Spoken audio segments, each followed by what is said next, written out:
یہ تو یوں سمجھیے کہ واقعہ یہ ہے کہ اگر آپ مجھ سے پوچھیں سب سے بڑا صدمہ جو مجھے ہے، سب سے بڑا صدمہ وہ ان مذہبی جماعتوں کے کردار کی وجہ سے ہے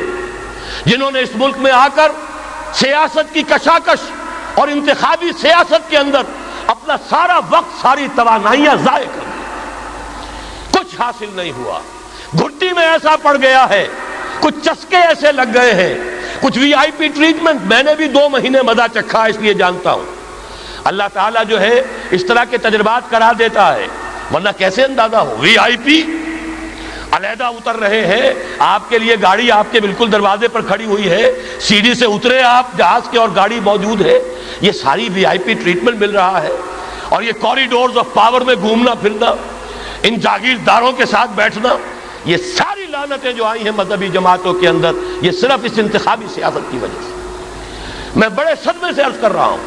واقعہ یہ ہے میرے نزدیک اس ملک میں اسلام کے نہ آنے کا پہلا مجرم مسلم لیگ نہیں ہے، پہلی مجرم وہ جماعتیں ہیں جنہوں نے اپنا سارا وقت انتخابی سیاست میں اور اقتدار کی کشاکش میں صرف کر دیا۔